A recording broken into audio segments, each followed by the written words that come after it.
This meeting of the Select Board is called to order on January 16th, 2024 at 6:35 p.m. This meeting is being held in person and/or remotely as an alternate means of public access pursuant to Chapter 2 of the Acts of 2023 and all other applicable laws temporarily amending certain provisions of the open meeting law. You are hereby advised that this meeting and all communications during this meeting may be recorded by the Town of Hingham in accordance with the open meeting law. If any participant wishes to record this meeting, please notify the chair at the start of the meeting in accordance with Mass General Law, Chapter 30A, Section 20F, so that the chair may inform all other participants of said recording. Is anyone else recording the meeting? Seeing none. For the record, participating this evening, myself, Liz Klein, Chair, Joe Fisher, and Bill Ramsey. If you are willing and able, please stand for the Pledge of Allegiance. I pledge allegiance to the flag of the United States of America and to the republic for which it stands, one nation, under God, indivisible, with liberty and justice for all. Thank you. Next on the agenda is approval of minutes. I believe we have one set. Ready to proceed? Yes. Okay. Yes. All right, I'm ready to take a motion. I make a motion to approve the minutes dated January 9th, 2024. Second. Roll call vote. Joe? Aye. Bill? Aye. And I'm an as well. All right. Next is traffic calming measures update. We have Town Engineer J.R. Fry with us and Sergeant Jeff Kilroy. Welcome. Good evening. So I wanted to provide an update on the traffic calming measures and how they've been going. I will say that you sound very calm, which is very nice. Okay. It's all of a theme. And so with that in mind,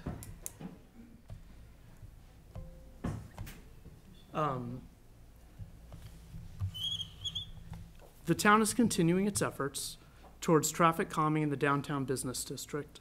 These efforts encompass all the tools available at our disposal to effect a change in driver behavior and generally improve safety for all users of the right-of-way. Regulatory, signage or information, changes to the roadway cross-section, and direct engagement by law enforcement to educate the public and to enforce the law. These cumulative and ongoing efforts have resulted in a substantial reduction in speed through the downtown corridor. In October 2021, the town conducted a speed study on North Street traffic traveling between Thaxter and Lincoln Streets. At that time, prior to any of the aforementioned efforts, notwithstanding ongoing enforcement of the prior 30-mile-per-hour speed limit, the average speed of vehicles traveling on North Street entering downtown was 29 miles per hour, and the 85th percentile speed was 32 miles per hour. Since that study, the town has assigned a 25-mile-per-hour speed limit to North Street from the 3A intersection to 200 North Street, signed the corridor as 25 miles per hour, installed speed feedback signage at both ends of the corridor, restriped North Street from Thaxter to Lincoln, where the right-of-way is wider and less constrained by physical restrictions, such as granite curb. And we did that to better define appropriate vehicle travel paths and provide space for a future sidewalk. And we've also directly engaged the public in education and enforcement of the new speed limit. The direct result of these efforts is a reduction in the average speed of vehicles from 29 miles per hour to 24 miles per hour, and a reduction in the 85th percentile speed from 32 miles per hour to 28 miles per hour. This demonstrates a substantial reduction in speed of vehicles entering the downtown corridor and confirms that our efforts are having the desired effect. The data we've collected from several of our speed feedback signs, which were installed in 2021 on Union Street and High Street, for example, suggest that the signage provides a persistent effect over time to reduce motorist speeds. While we are pleased that these efforts have yielded fruit, the town continues to evaluate additional measures to improve pedestrian accommodations downtown and improve intersection safety where feasible. Conceptual plans for improvements at the Lincoln Street and North Street intersection are being reviewed. Heidi, would it be appropriate at this time to share, or if, Michelle, if you could share some of the plans that I forwarded earlier? Which one? I've got them all here. Oh, you've got them all? We could start with the striping plans. Is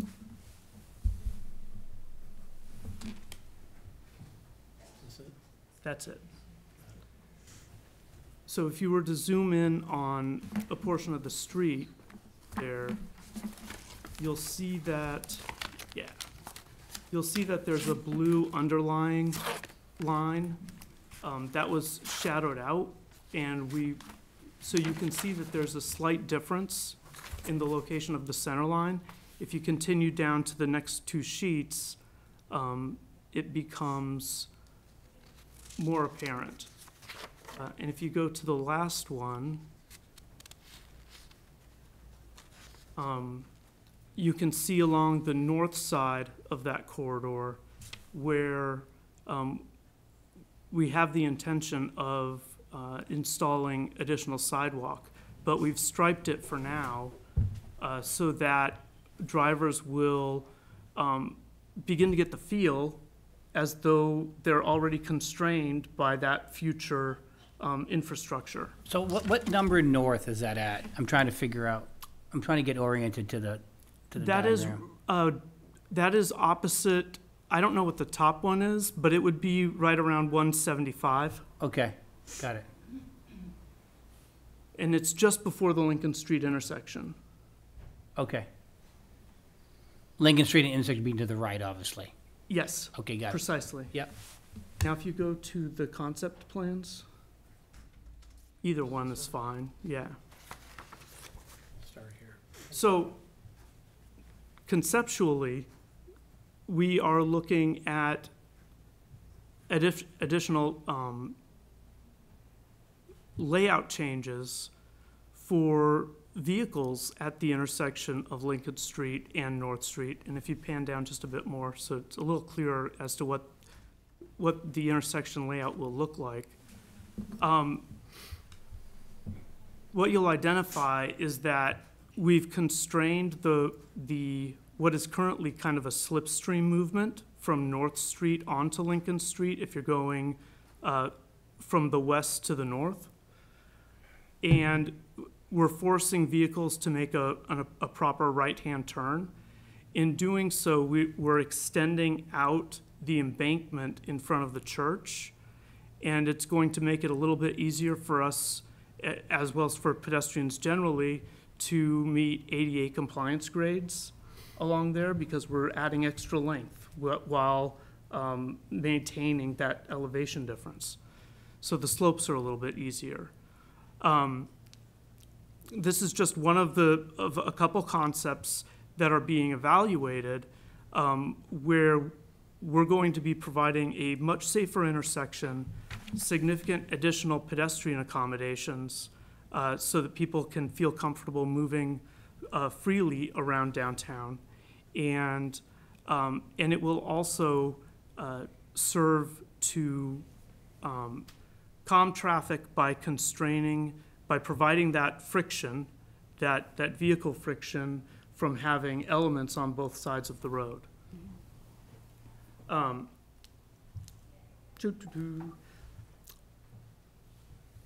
Similarly, a high-traffic crosswalk connecting the post office with the commercial properties opposite it across North Street is contemplated to have an RRFB crosswalk signal installed to increase driver awareness and compliance with their obligation to stop for pedestrians. Do we have a diagram of what you're proposing there?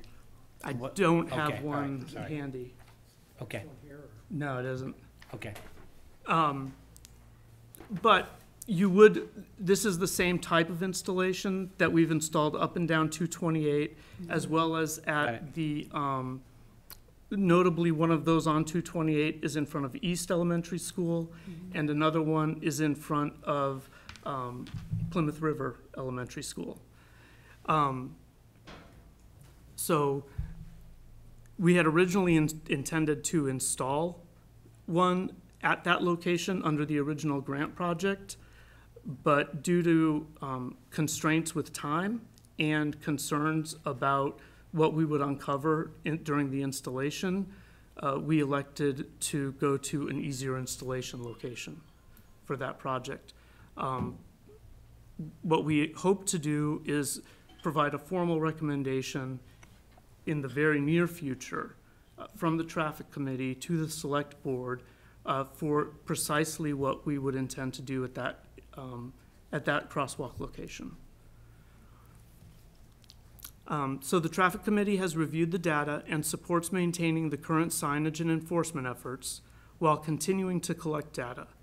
The police department has also committed to a regular schedule of education and enforcement efforts over the next several months to reinforce these changes. Excellent. Well, thank you, JR. This is obviously a high priority for us in terms of safety and downtown safety specifically. So we appreciate all of your efforts to make it safer, as well as the ongoing efforts to continue to evaluate. We're constantly balancing what residents want, what visitors want. Obviously, we want it to be aesthetically pleasing and fit in with our historic downtown, but safety is obviously of the utmost importance. And the data that we've collected so far does seem to show very clearly that the speed feedback signs are working. Anecdotally, the police department reported back to us that they actually reduced their enforcement efforts downtown for a time because they weren't getting complaints about speed enforcement. And I said, please enforce some more to make sure that people are aware of the change and that we need to have a change in behavior. That's learned over time. Sure. There are other elements that, for example, that we don't yet have conceptual plans for, but that I'd like to move forward with, such as a Main Street streetscape that would cover from Elm to South. And that corridor remains, the speeds there remain a little bit elevated with vehicles entering downtown. And a lot of it has to do with... You mean Central to South or Elm to South? Elm to South. Okay, So Elm to South on Main Street. got it, okay.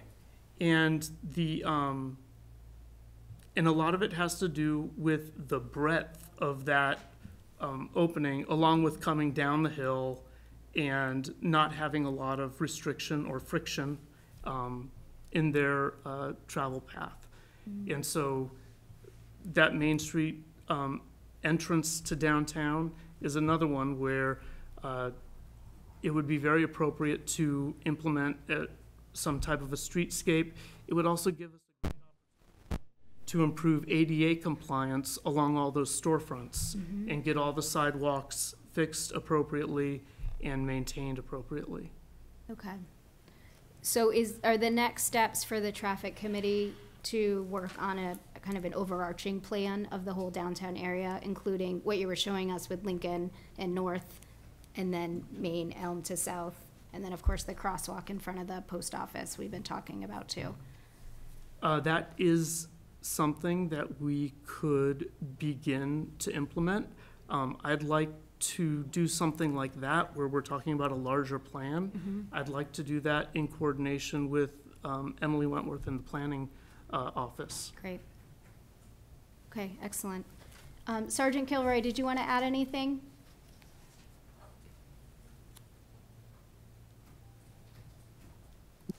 No, ma'am, I agree. We have been working together on this, and I'm happy with the results and appreciate JR's diligence on this as well. Excellent. Yes, thank you for working so collaboratively and leading the committee as well. Joe, do you have any questions or comments? Just really a comment, because it looks to me as if you are considering and implementing various options, and not relying on one aspect. You're not relying only on the lights as a feedback. You're looking at other ways of addressing speeding. Yes. And the challenge that your group faces is, in part, analyzing what's there and seeing if it works, but also figuring out what else will work that might be more appropriate for the town. mean, I've spoken to residents, they say, you know, they go to other towns in New England, and they don't see the feedback signs. Which doesn't mean they're not effective here, but it does mean that there might be other options that we should be considering. And maybe not. I mean, that is, in fact, your role, is to give us advice as to which way to go. But it's really comforting to see that what has been implemented is actually meeting the goals that you've established, and that you are looking at additional ways to improve safety in the town. So thank you. No other comments? Bill?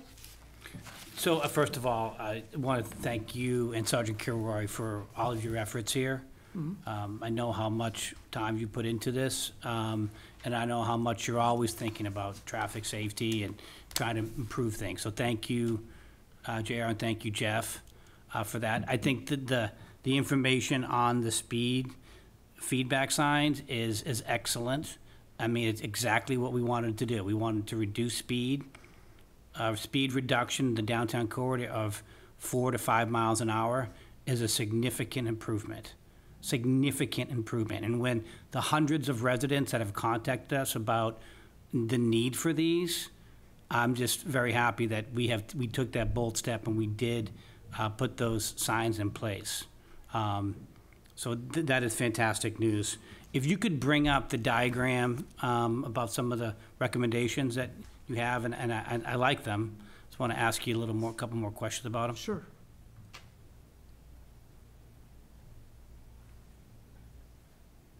Okay. So the first question I've got for you and Sergeant Kilroy is, Lincoln Lane, the revamp of Lincoln Lane is going to be part of the Historical Society's plan to create a campus, correct? So this is what you've run by Deirdre about creating a campus and connecting the Benjamin Lincoln House to the Old Ordinary and just creating a more pedestrian environment down there. Is that accurate? Generally, yes. I would say that the initial impetus on these concepts were actually to reduce the number of conflict points for vehicles. And what grew out of that was an opportunity to better connect people both to that what was effectively an isolated traffic circle, which has a beautiful statue of President Lincoln, and also connect more people with the Benjamin Lincoln House. Yes. But if you restrict vehicle access to Lincoln Lane, how are people going to get to the museum?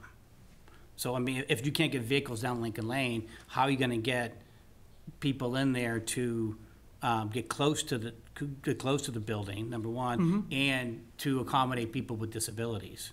So there are the existing parking lot is small. It's a backyard, basically, right? Correct. So by the particular alignment of the sidewalk that runs along the North Street frontage of Benjamin Lincoln House, we've provided additional parking spaces that would allow for routine regular visits. There's actually enough space where tour buses could park there, a couple tour buses. Another option that I believe the Historical Society currently utilizes is parking at the Old Ordinary, and then it is a short walk to the Benjamin Lincoln House from there as well. So it becomes part of their walking tour that they can, it facilitates that additional element of their tour, the tours that they give. Okay, great. And the reconfiguring of Lincoln, not Lincoln Lane, but Lincoln Street with the intersection of North. I think, as Sergeant Kilroy, I think, would agree with me, the sight lines at that intersection are challenging. Don't want to say they're dangerous, but they're challenging. Like, when you look, if a driver was to look right and then look left, traffic, even at 30 miles an hour, approaches that vehicle quickly. And you're How looking, is that going to? Yeah. You're looking obliquely. Correct. So what we've done is we've incorporated a slight turn in Lincoln Street so that it will perpendicularly intersect with North Street at that location. We've also got improved sight lines in both directions so that you're better able to see further down North Street in both directions, and you're only looking at 90 degrees. You're not having to turn and look over your, further over your shoulder. So those are the benefits to this type of intersection alignment, and you actually see it occurring a lot throughout New England, where you had very acute intersections, which you had great sight lines along one direction, but the approaching vehicles were always a hazard. And so all over New England, they've worked to identify ways to get those intersections squared off, perpendicular to one another. And so coming, I guess, vehicle stopping at a 90-degree intersection, you think it's going to increase the sight line to the right? Because I think that's the one more challenging one. Yeah, we And the reason, and the other challenge too, as you can see, the curvature of the road, right? Yeah. So the curvature of the road, similar to the intersection at Free, High, and French, the curvature of the road creates another obstacle with sight lines, right? And that's another conversation. But here, the 90-degree. That's exactly right. You want to fix that one too. We'll get to that one later. But so you're confident though the 90-degree stop is going to create better visibility coming west. When we do that, we actually cheat into the existing park area or island area. So we're not just utilizing the existing paved area, we're actually shifting that a little bit to the west so that we can, we grab a little bit of that land, and that keeps our sight lines looking west down North Street, fully visible. Great. And I love the suggestion about improving the safety at the crosswalk between the post office and Hingham Liquors. Yep. Hennessy's right there, right around there. So, and knowing that you're going to recommend, you're going to talk to the traffic committee about what's currently in place in town. I love seeing those throughout town. So thank you for you and Jeff for putting that out there. After the traffic committee votes, what I'd recommend to the chair is that when you present, we have a little bit of a grace period and we socialize that with people before we vote and implement, maybe for a couple of weeks, and get some feedback from people. Hey, this is a possibility for that crosswalk, which, we've heard a lot about. And I want to remind people that approximately 10 years ago, a child had a foot run over. A very young child had his foot run over by a vehicle at that crosswalk. I think it was 8 or 10 years ago. And it was so close to him, it almost killed the child. Yeah. I'm sure Sergeant Kilroy remembers the incident, but that is a much-needed safety measure. I also think that putting in place what you're describing will cause traffic to slow even more, because it will just come up to the intersection, there'll be somebody crossing, and then we'll just slow gradually and picking back up. So good work all around, JR. Appreciate it. Looking forward to hearing back from you after your next traffic committee meeting. In the very near term, yes. Excellent. Thank you, If Chair. I can just follow up Sure. on one thing. In response to a question that Bill asked, did I hear you say that parking at the old Ordinary would be used basically for access to the Benjamin Lincoln House? That is sometimes, I believe, what they will occasionally do now, because they have a general walking tour, so people will either park at their headquarters, if that's where they're starting, or at the old Ordinary. What's the closest crosswalk there? From the old Ordinary, Yeah. you have to go all the way down North Right. Street and then to Central. Right, so, that's why I'm concerned that parking basically is, you're walking without a crosswalk. That's what's going to happen. Yeah, well, that's what happens now. Right. With the conceptual designs that we're proposing, there would be either crosswalks with ADA compliant pedestrian access at the intersection of North and Lincoln, or possibly, if it meets the requirements set forth in our policy, a mid-block crosswalk. And we would have to work with the Historical Society, the neighbors, Sure. again, a socialization type of situation to see if that would be appropriate for an RRFB, for example, or exactly how we want to lay out that full area. Great, okay, thanks. Excellent, thank you. So if citizens have initial feedback, JR, those comments should go to the traffic committee, right? And you will be meeting in Yes, the please. near term? Okay. And then we'll work to add this to an agenda in the near future. And then to Bill's point, to continue to socialize it and collect feedback before we make any decisions. Yes. But thank you for all of your efforts. Are there any questions or comments from members of the public? Do you see the, I think the melons. They have their hands. Sorry. We are so in favor of changing the Lincoln Street to the perpendicular entrance onto North. It is wonderful. And we are so thrilled with our sign and the narrowing of the road with the stripes. It's had a big difference in traffic. Thank you. Wonderful. Can you just state we know where you are, but can you just state your address for the record? Yeah, first. Sorry, Nancy Mellon, 182 North Street. Excellent. Yes. Thank you. Thank you for the feedback. Deirdre? Thank you, everybody. I'm so sorry. I thought it started at 7, clearly. So I apologize for being late, but JR and Tom and I and other representatives from, Deirdre Anderson on behalf of the Hingham Historical Society, representing the Benjamin Lincoln House at 181 North Street. Happy to continue to partner with JR and the town on trying to work towards solutions for safe pedestrian multimodal access at this location, and appreciate your considering it. Thanks. Thank you. Thank you for all you do. Any other questions or comments? All right, excellent. Well, thank you, JR. Thank you, Jeff. More to come. We'll continue this conversation. We appreciate all the hard work. Excellent. All right, next on the agenda, to consider disposition of property at 32 Rockwood Road. We have Kathy Riley and Emily Wentworth.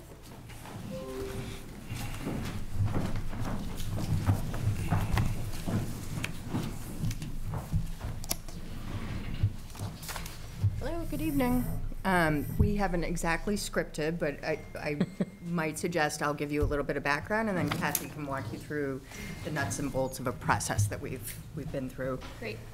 Recently. So, as a reminder, this agenda item is before you pursuant to a vote of town meeting just last April that authorizes the select board but doesn't require you to dispose of a parcel of land located at 32 Rockwood Road that the town owns through tax title. There was a final judgment issued by the land court back in 2003. That warrant article was advanced only after we went through an internal process to ensure that there was no legitimate public purpose for this property.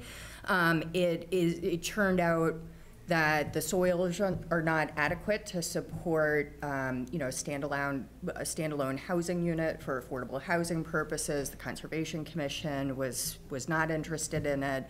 So the vote, pursuant to our general bylaws, indicated that a disposition would be restricted to residential purposes, including accessory residential purposes like a garage and whatnot.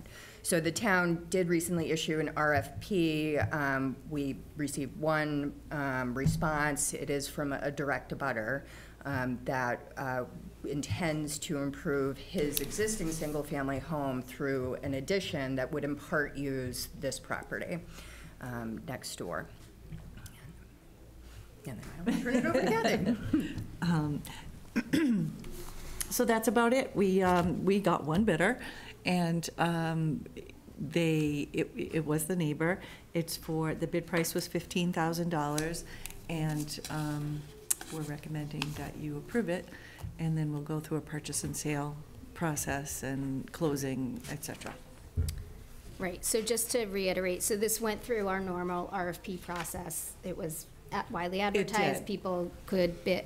It was advertised in the paper, it was advertised in the Central Register, as well as on our bid page. Yes. And Emily, just to confirm, I know you said it can have an accessory use, not to be confused with an accessory dwelling unit or an ADU.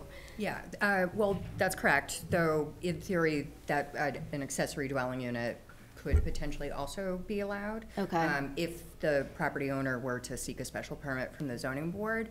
That doesn't appear to be their intent. The addition that they're putting on will be a part of their existing single family. Okay. It consists of like a 3-car garage and a bonus room. Okay. And one of the benefits to the town is to get this back on the tax rolls. Right, so that's revenue for the town. Joe, do you have any questions or comments? Yeah, just a couple. First, when I first looked at this, I said $15,000 for a strip of land in Hingham seems an awfully low price.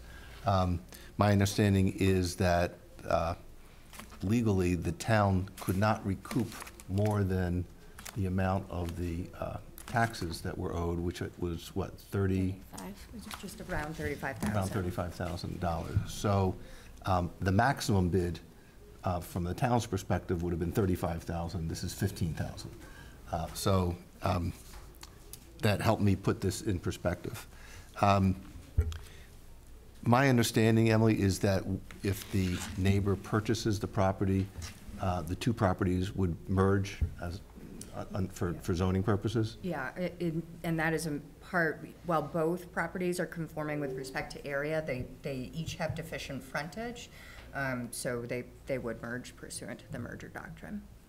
And are there any deed restrictions on the property that either are in place or the town would consider putting in place prior to doing the conveyance? The town meeting vote limited it to the immediate use upon disposition to residential purposes. My understanding is that we're not required to impose that going forward, but you'd have that option, certainly, if you so chose.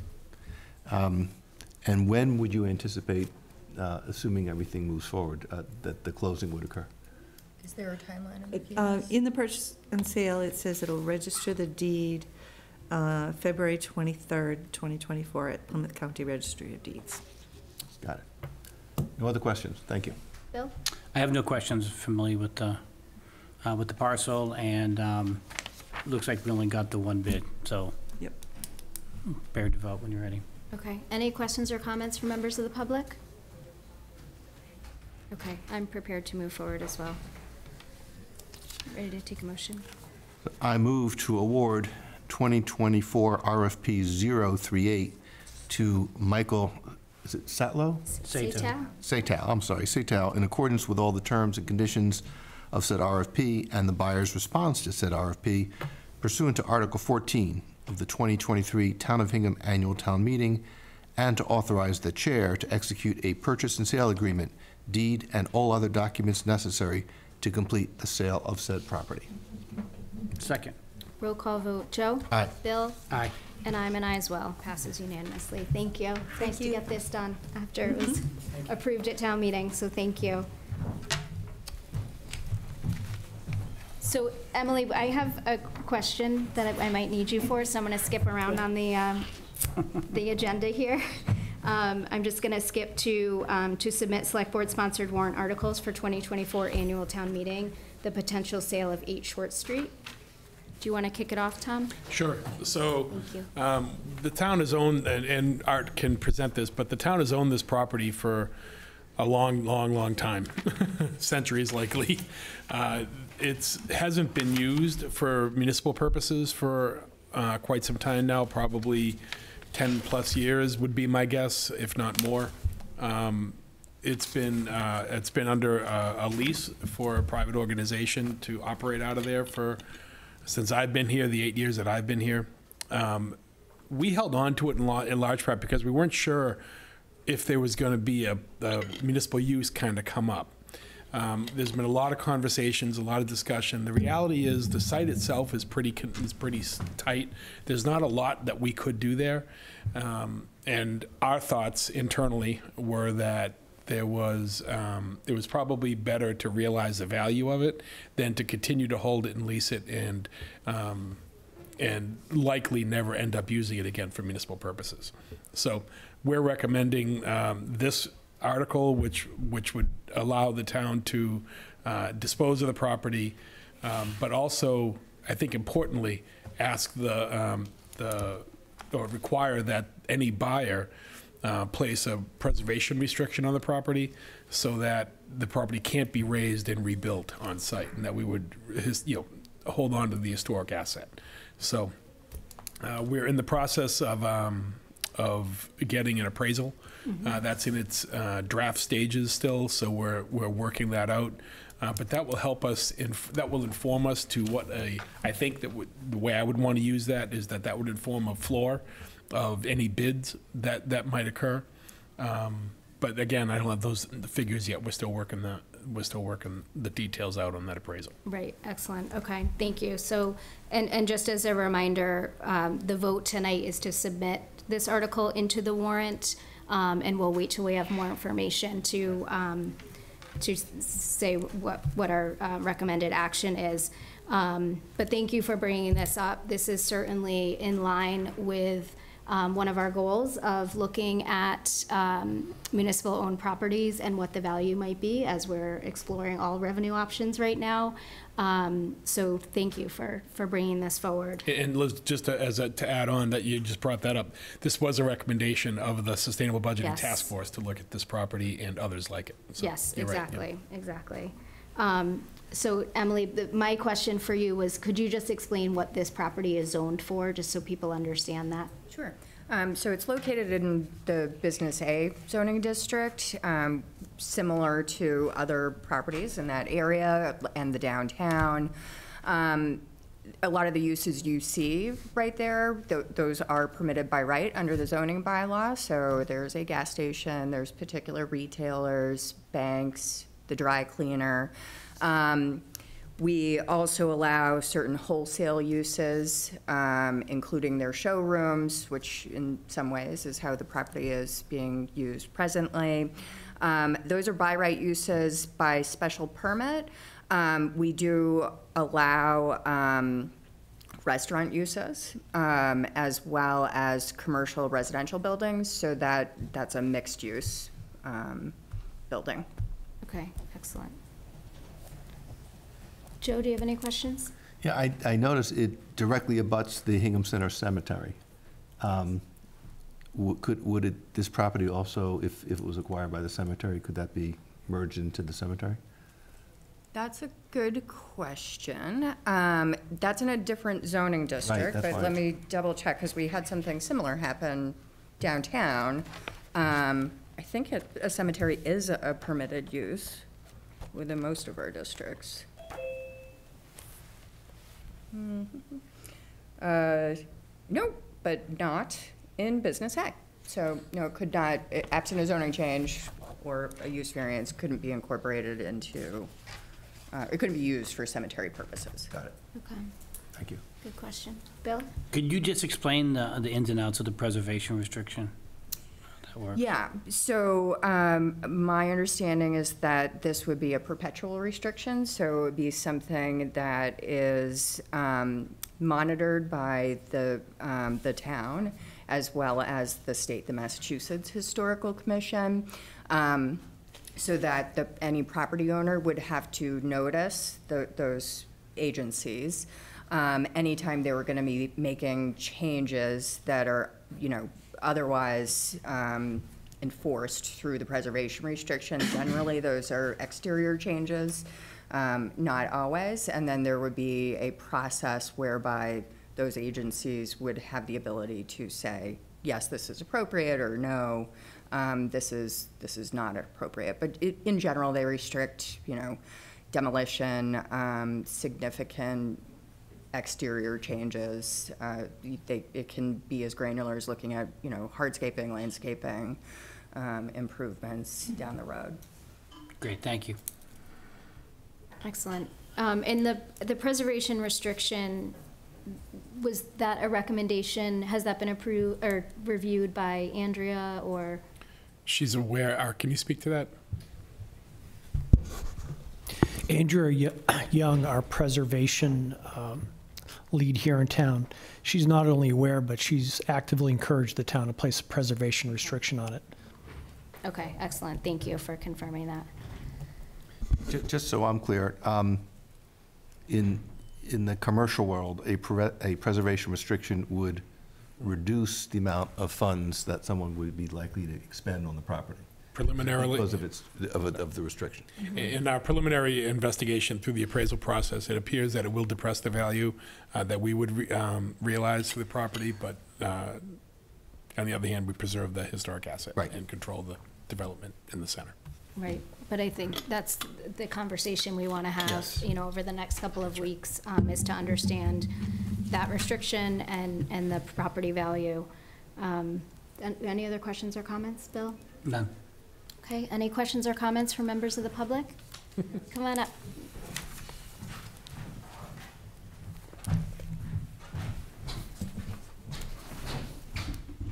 Thank you. I'm Dick Orr. I'm the tenant of that building. I have been there for, Tom had said before his time, it's been 11 years. And I just like to say it's really worked out very well for me, and I like to think it's worked out for the community as well. I am very, very much interested in purchasing the building because I want to continue to do what I've been doing there. And so I'm very, very heartened to hear about the preservation restriction for two reasons. Just selfishly, of course, if that were to depress somewhat the marketability of the building, that's of course in my favor. But on the other hand, I very much would want to preserve the building. I've worked very hard to try to do that, and that's very important. It's a beautiful architectural statement for the town, and I've had many, many visitors over the years coming in huffing and puffing and saying, "You're not going to change anything in this building." I said, "No, I couldn't if I wanted to." Right. So, and also, apparently, the zoning that's on the building is going to remain in place as well, so that's wonderful. So I just wanted to put my 2 cents worth in and say thanks. Thank you. Thank you for being here and you taking such good care of the building. Any other questions or comments? Okay. Do you want to vote on this one? Do you want to wait and just vote on them all together? Yeah. Okay. All right. Thank you, Emily. I appreciate it. All right. Thanks for everybody's flexibility. We will go back to the budgets. FY25 departmental budget requests, South Shore Country Club. Kevin Whalen.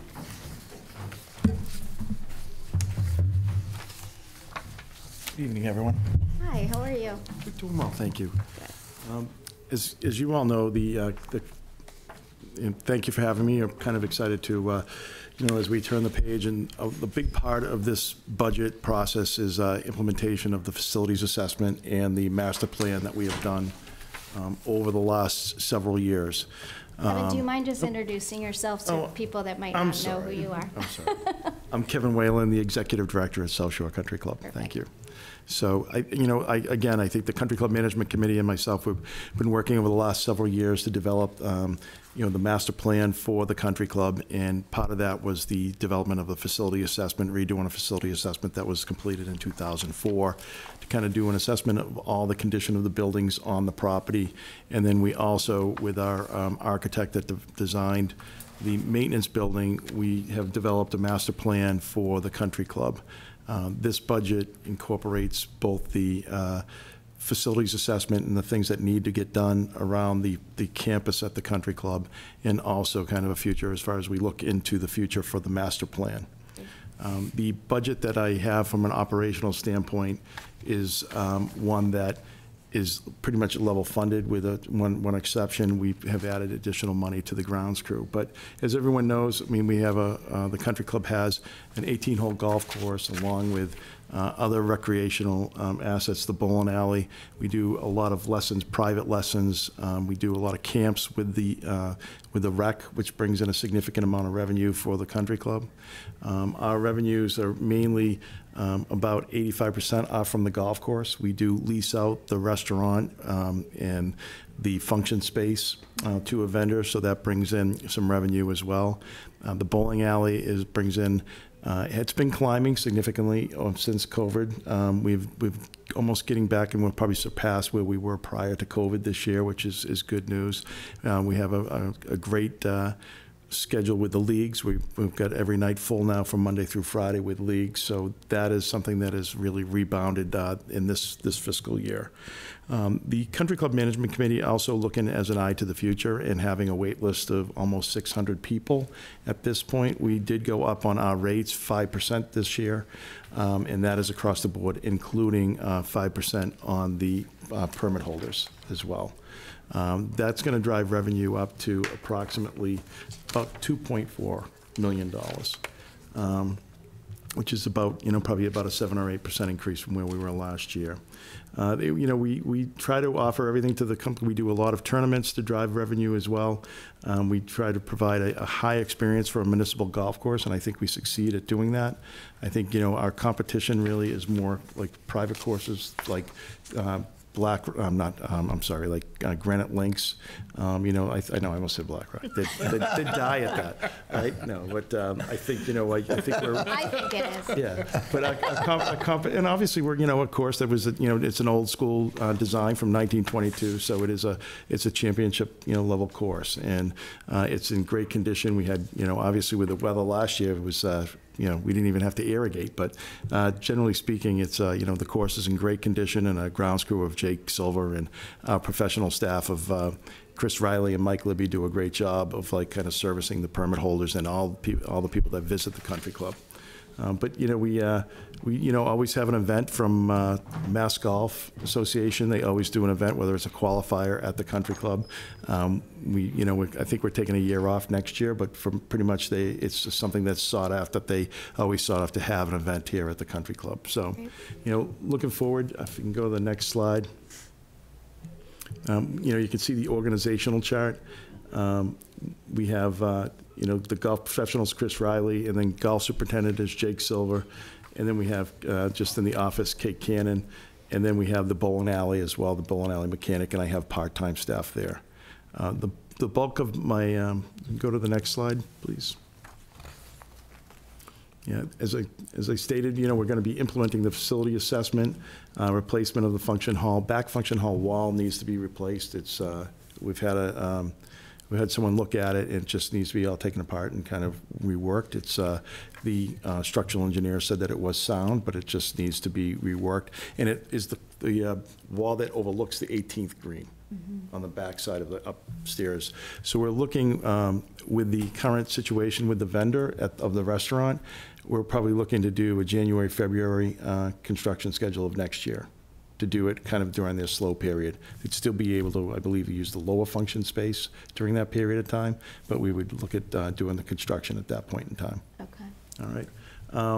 Also, replacement doors and windows. The front of the windows of on the clubhouse need to be done, but also all the doors. We would like to upgrade as part of the facility assessment. All the doors are single panel or single pane. We'd like to get to the double pane energy efficient doors, but also as we move forward, part of the ADA assessment is that we have to upgrade all those doors to where they're more accessible, where they have the buttons and the buttons to make it easier for our ADA accessibility throughout the course. I mean, obviously our location is somewhat problematic because it's so hilly, grades and things like that. But as part of this, we're also going to be doing some walkways, the front walkway going up to the restaurant, and also some of the walkways in the backside going up to the the lower function room as well. We're going to be purchasing some new equipment. What we've done is we've been purchasing the equipment out of our budget rather than borrowing. We finished up an $85,000 a purchase from 5 years ago that we were spending about $85,000 a year. That has now sunsetted, but obviously that equipment is beginning to be needed to be replaced. So what we've done is we put $125,000 in the budget to begin replacing some of the fairway mowers and rough mowers as we've gone forward. As you might recall, we did replace last fall. We did purchase a John Deere rough mower. And also, I want to kind of remind folks too, as part of the facility assessment, we started implementing that last year, the facility assessment last year. We had money in the budget for redoing the roof of the bowling alley and the restaurant. That work is going forward and will be done. Hopefully, we'll be going out to bid very shortly.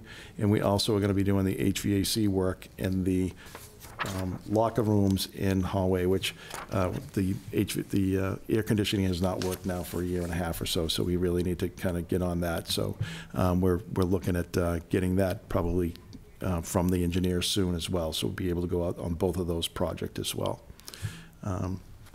So we'd like to also do some drainage work on the course as well, and do some forward tees. We've been, with the Friends, we've been able to do a lot of the bunkers and to rework some of the holes, and redo all the bunkers, but would also begin to do some of the forward tees and some drainage work on 6 specifically.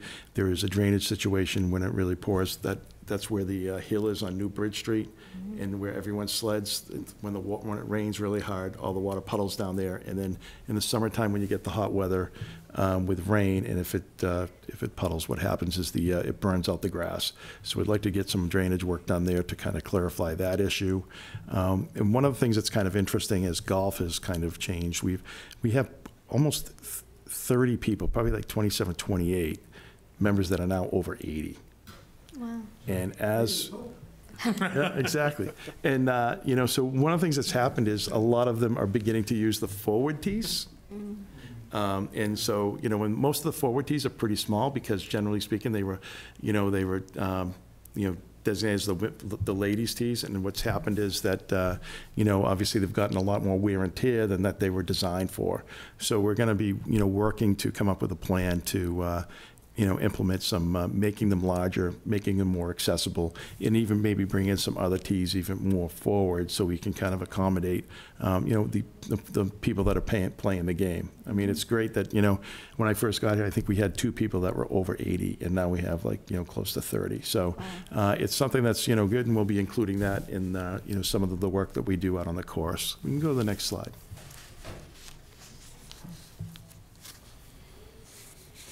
So this is kind of our rounds. You can see it kind of bounces around in the low 30s. I will tell you that we are pretty much maxed out as far as tee times are concerned. I mean, I think before COVID, we were generally had Monday through Thursday, we probably had from, 10 to 1 o'clock sometimes, but that doesn't really happen all that often any longer. Weekends we're pretty much completely maxed out. So the rounds are going to stay kind of bounce around depending, it's all weather dependent on what we can, get out on the course. Go to the next slide. So our expenditures for this year are $1,995,188. This is pretty low. I did move some money around, and what happened was with the Personnel Board a few years ago, we created a structure because we were really struggling to get seasonal help. We created a pay scale that would allow people that came back to get bumps every year, and then also the COLAs are not included for the seasonal employees. So it's really the increase for the grounds crew line item of $40,000 is really to accommodate that. I did take some money out of the pro shop staff pro shop seasonal budget to kind of, offset that, but it's about a net increase of about $35,000. Everything else is very close to, where we've been. The capital budget will be included, and we'll be looking to withdraw probably about $200,000 from the reserves that we have to take care of the capital needs. I think everyone knows that the biggest problem that we have at the country club is the capital needs that need to get done. And, we're really working hard to come up with a plan. The out years are some bigger asks, and I think, what we've tried to do is say that, with the monies that we've saved and the money that we will generate this year, we'll be able to handle that within our budget. Mm-hmm. And then at the out years, that's a different conversation. So, but I think we can kind of, between what we're doing this fiscal year and what the plan is for next year, I think we're making significant progress kind of on the facility assessment on the things that need to get done. Yes, thank you, Kevin, for all you're doing in terms of the capital improvements and maintenance, as well as running a very successful country club and golf course. So you mentioned the HVAC and the roof. Are those improvements already budgeted for? Yeah, so they're in FY 24. Okay. Okay, Yes. excellent. And they're actually being designed up, and I'm hoping within the next 3 or 4 weeks, we'll have both of them to being able to put out to bid. Okay, great. Joe? So Kevin, thank you for your work, and really, and also the committee to which Yeah. you report to. Very fortunate. So it's a great organization. I think you've addressed it. I just want to make sure I understood. It's under the expense category for seasonal, the first one, that number's bouncing all over the place. It was over 300,000 in 2023. It's down to yes. 125,000, and now. So I can explain that. So we had, at the org chart, if you looked, we had the Golf Pro, and then we had the second Golf Pro, which is the teaching. And that money used to be included in the seasonal budget. And so last year, we kind of separated that out, and so put him in his own category. So with the personnel board, he's getting his steps and all that. Okay. And we also did that with the grounds crew as well. There was a second assistants used to be coming out of the seasonal budget.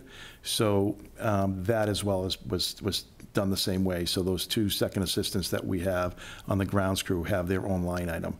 And so that's what, artificially makes it look like there was a dramatic drop. Right. It was just that, it was just putting it in 2 different buckets.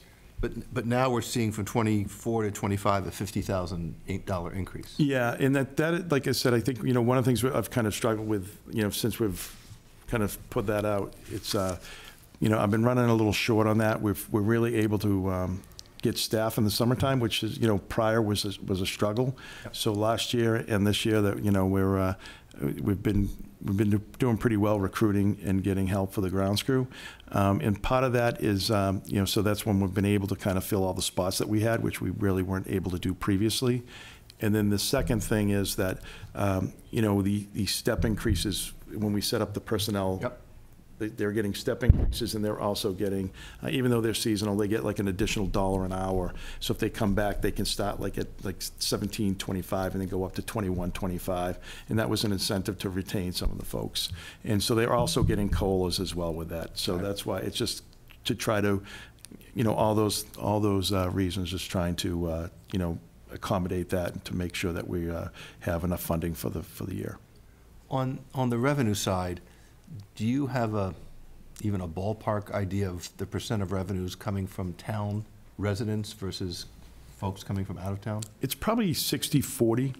Maybe 40% being out of town. Yeah, 60, maybe 65-45. I mean, I think because it really depends on how you count tournaments, and really look at that. But I would probably say it's probably 60 to 65% would be Hingham residents would be, if you look at 60-40 probably on the permit holder side, and then when you look at the day use, it's probably a lot more Hingham folks.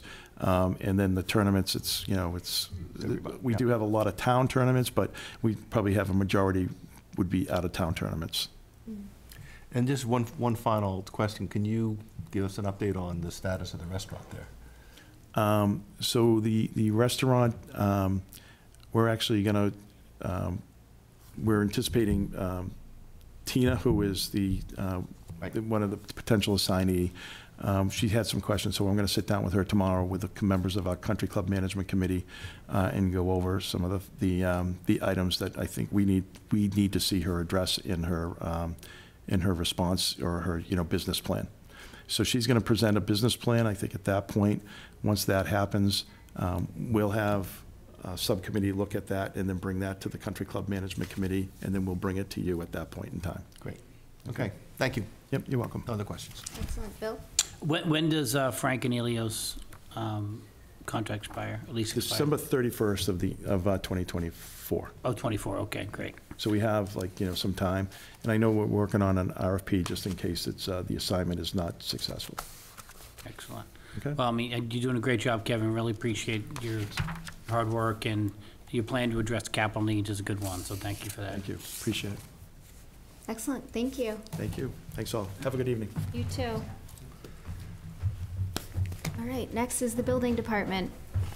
Mike Clancy?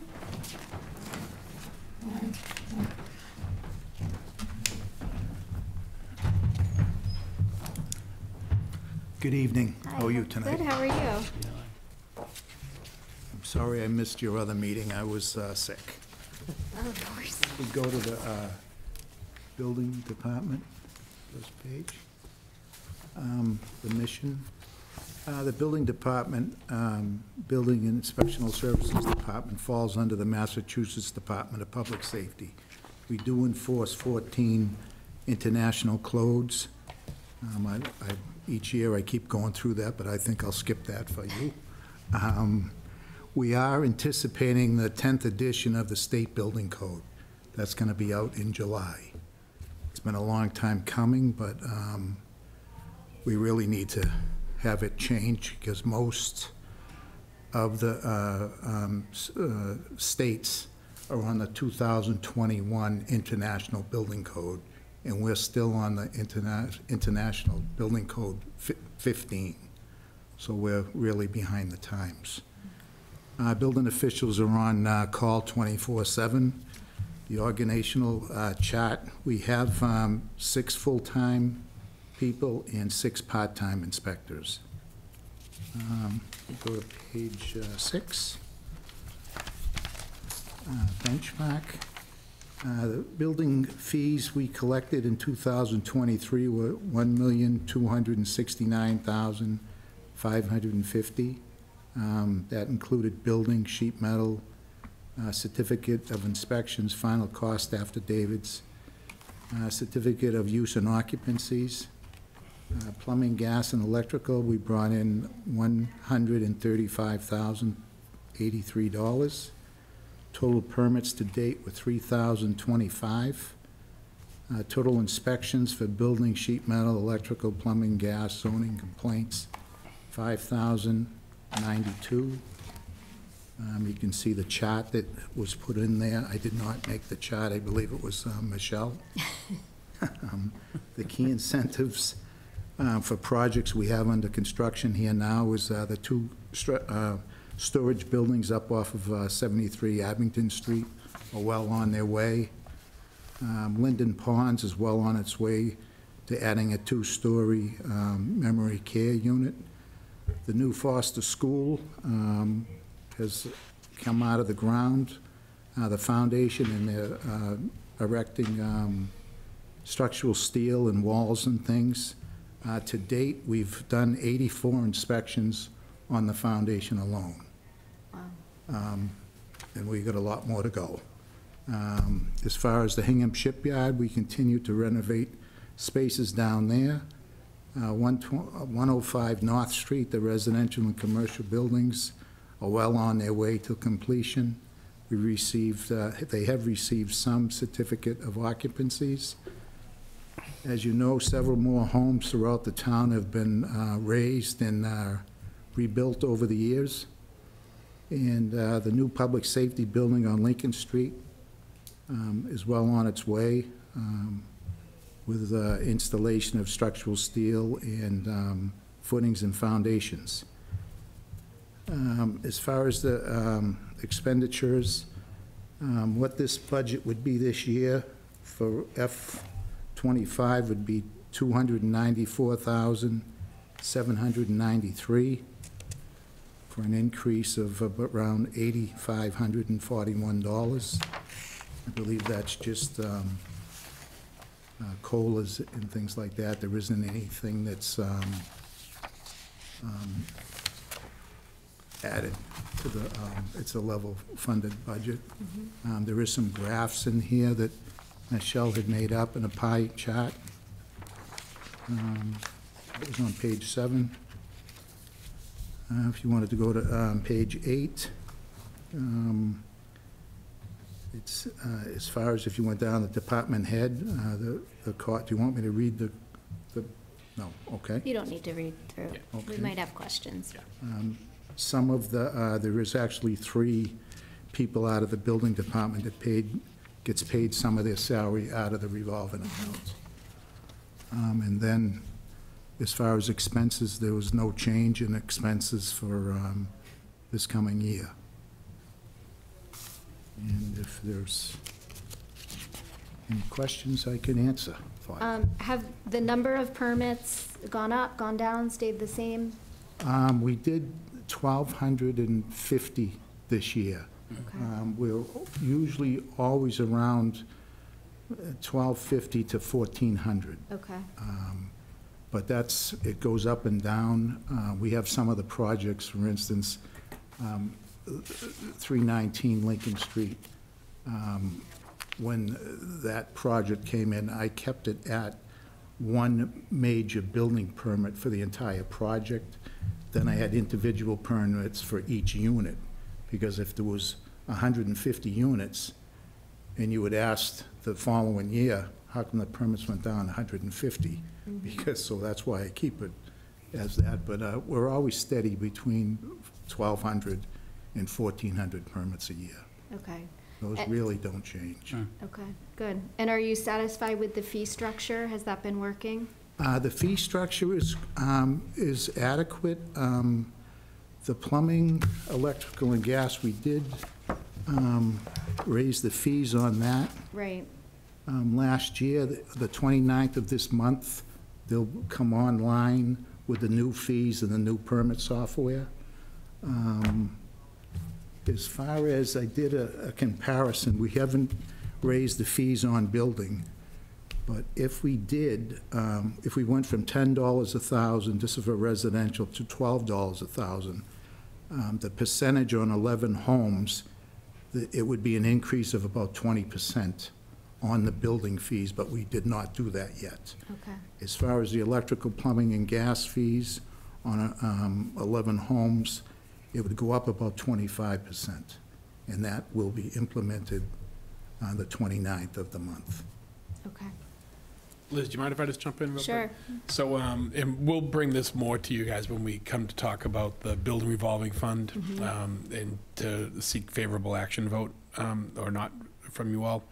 But Mike and I, his team and Michelle, we've all been working towards an analysis of the building revolving fund and the health of it. So we've been using that, as you all know, pretty heavily over the last several years. We pay all of the inspectors, we pay half of Mike's salary, a good portion of the administrative costs out of that office. We may need to evaluate that process and put more of that on the tax base than on the revolving fund.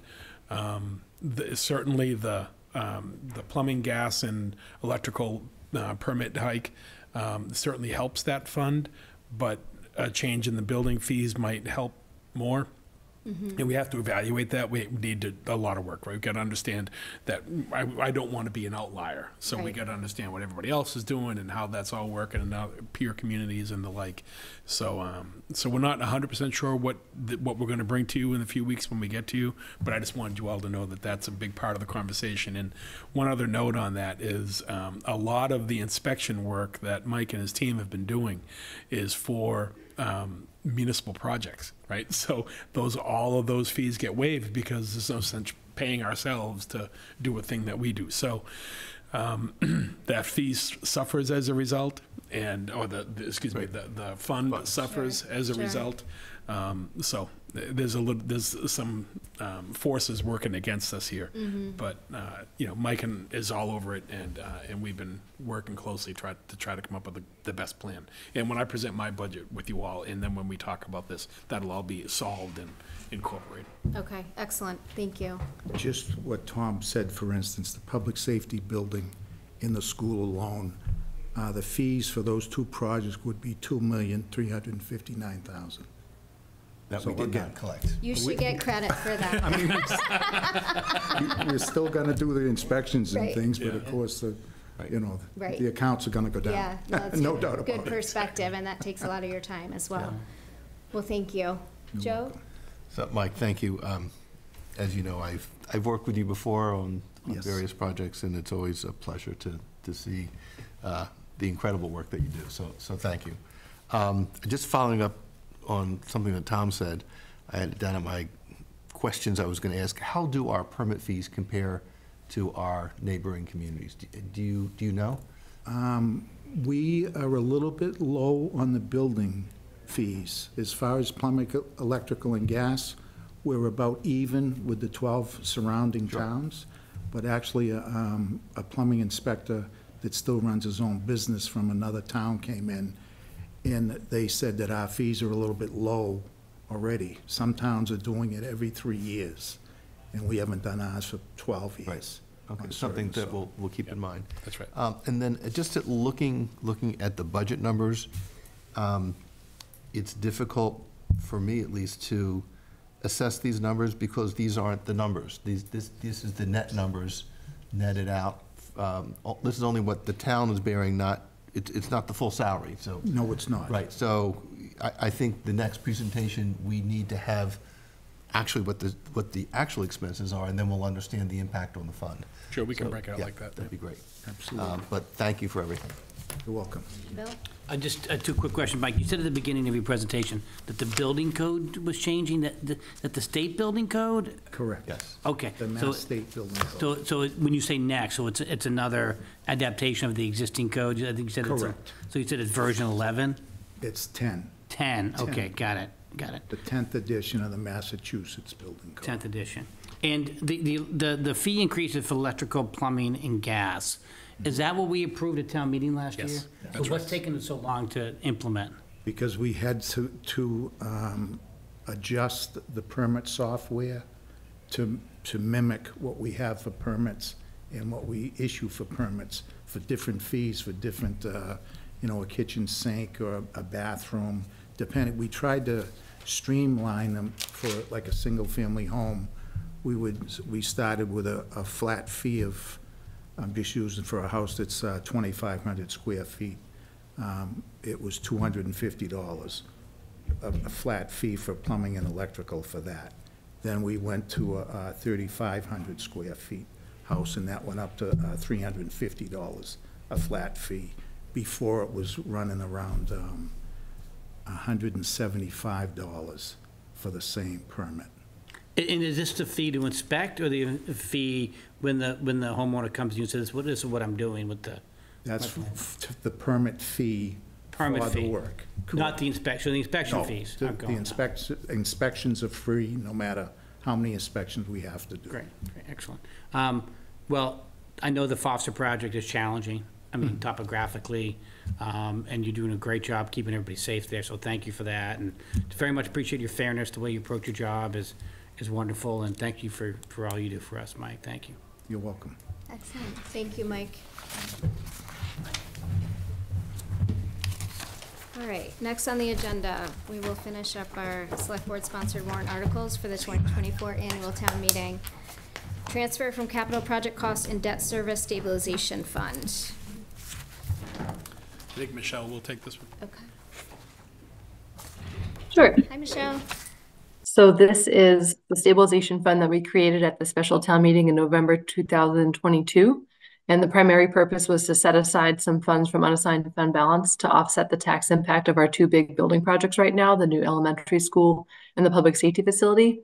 At the time, we had planned to use $1 million from this fund in FY25, $3 million in 26, $2 million in 27, and $1 million in 28 to try to help kind of cut a peak off the tax increases that are coming because of the debt service on these projects.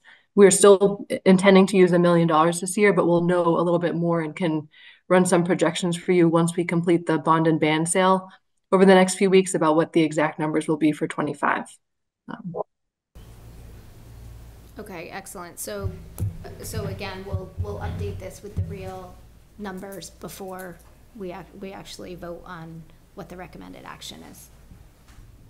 Right. The recommended action will contain the dollar amount. I expect it will still be the $1 million, but we'll be able to show you some graphs of what the debt service would be with and without that and what that means for people's bills. Okay, great.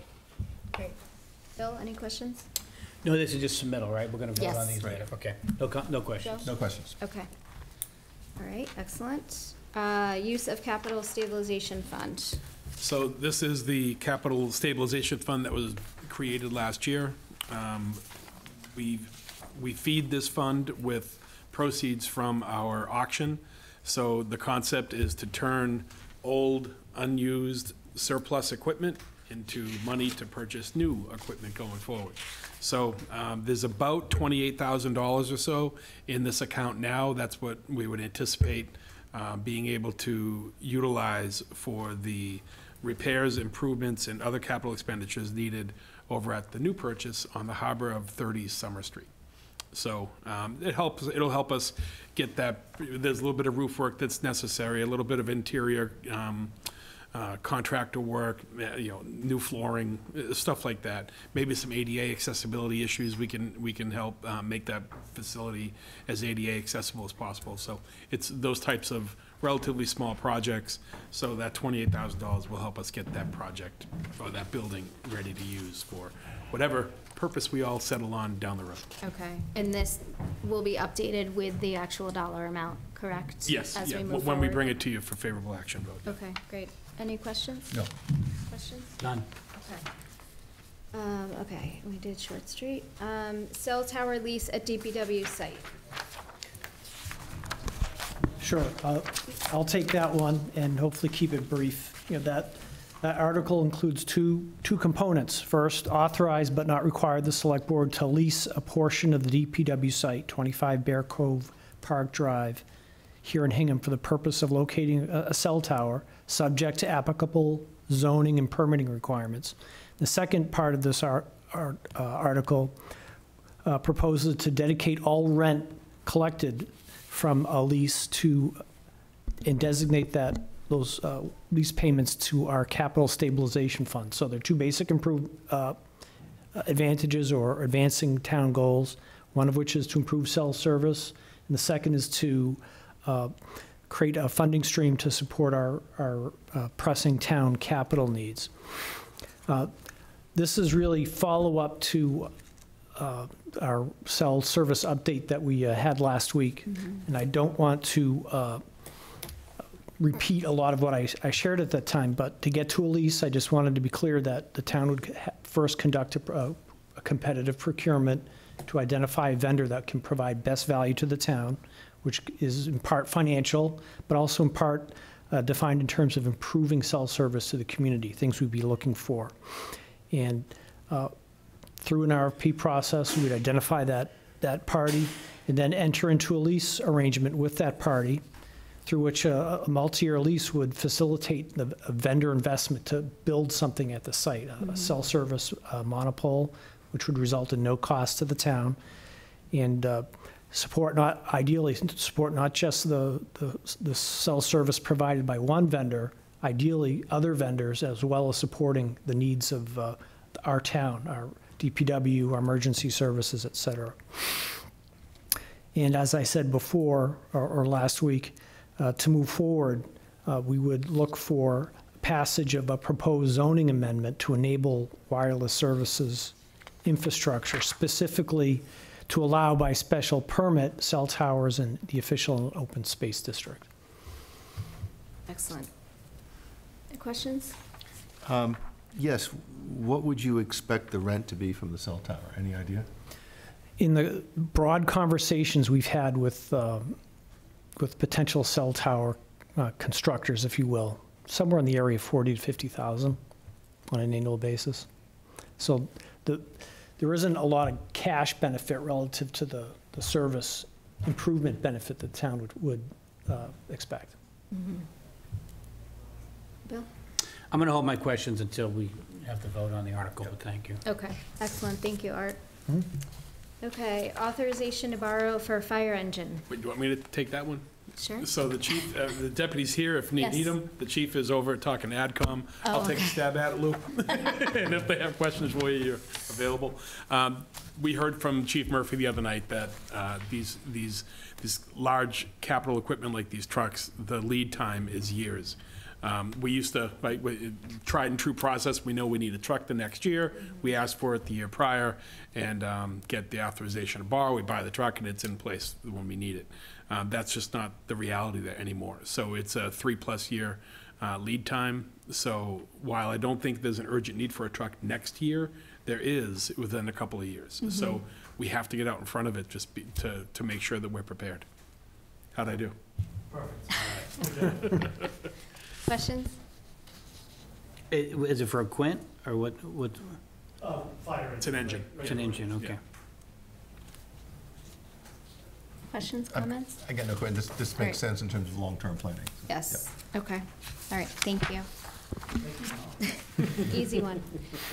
Okay, next is J.R. Hall preservation restriction. Okay, I will take that one as well. Article has a couple of parts. And that would be to authorize but not require the Select Board and/or the GAR Hall trustees to grant, approve, or accept a perpetual historic preservation restriction to be held by the state and through the Mass Historical Commission on property located at 358 Main Street, GAR Hall property. And also for the purposes of qualifying for grant funds on terms and conditions as the Select Board deems in the best interests of the town. Just touch a few high points here. GAR Hall is a Hingham historical treasure. It's one of 6 remaining GAR halls in the state, among 213 that were built by Civil War veterans in circa 1880. Ours was built in 1888. It's a historical treasure. It is home to a number of Hingham veterans organizations, as well as a number of Hingham military history artifacts, but the building needs attention. I've been part of conversations that led to, in 2023, the Capital Outlay Committee approving a $94,000 commitment to support, as part of the override that was passed for FY24, to support 3 things: window repair and storm window reinstallation, wood exterior repairs, and painting the entire building envelope, a request that was supported by town meeting passing the override last spring.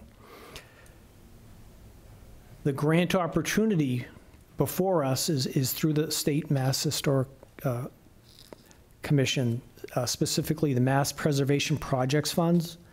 It provides a 50% cash match for qualifying projects.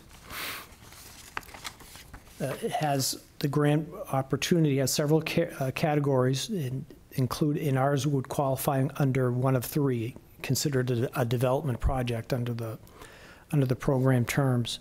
And as a condition of funding, which we would apply for with applications due in mid-March, applicants must agree to execute and record an interior and exterior Mass Historic Preservation Restriction and Maintenance Agreement on the property's deeded parcel of land. So we'd apply for the grant, we would seek permission or from town meeting to place a preservation restriction on the property, and assuming a grant award, we'd be able to execute the full project.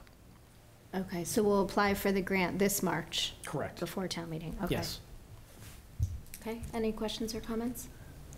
Just one, Art, you mentioned that the restriction would be held by the state. Yes. Is that a requirement of getting the grant? Yes. So, because local historic organizations can also hold those restrictions, but that would not qualify for the grant? That's correct. Okay, thanks. No questions tonight, Okay. thank you. All right, any questions or comments from members of the public on the Select Board sponsored warrant articles? Do you want to just come up to the microphone?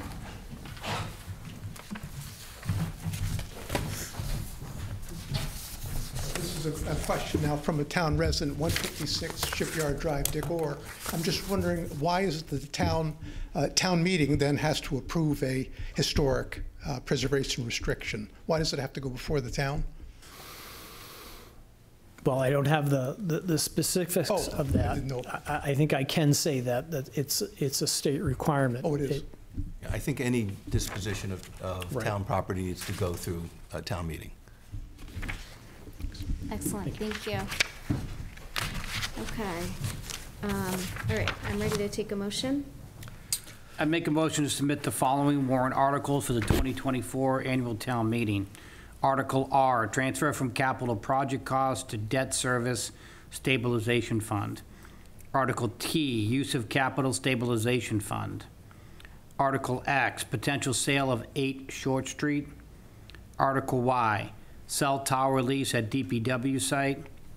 Article Z, authorization to borrow for fire engine.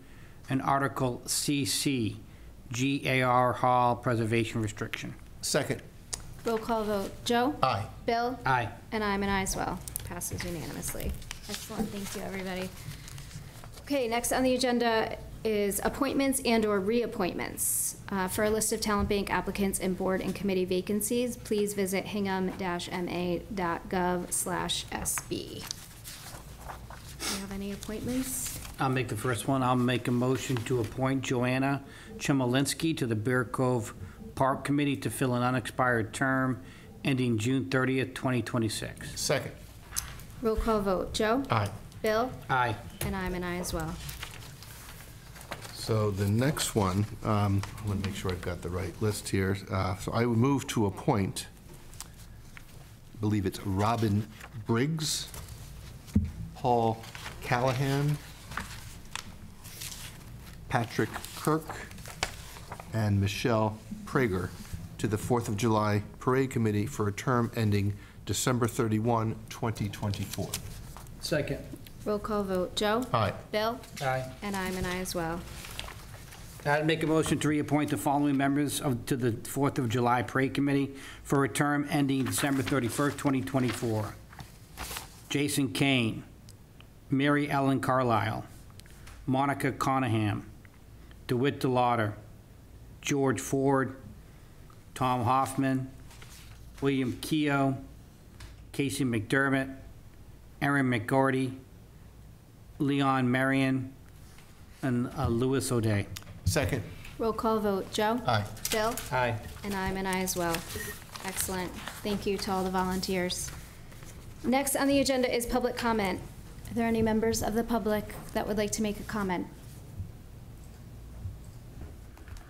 Okay, seeing none. Next, Town Administrator, Select Board reports. Art? Nothing to add this evening. Okay, Michelle? Nothing from me. All right, feel better. Tom? Nothing tonight, thank you. Okay, Bill? Nothing tonight. Joe? Nothing this evening. Okay, done enough here today.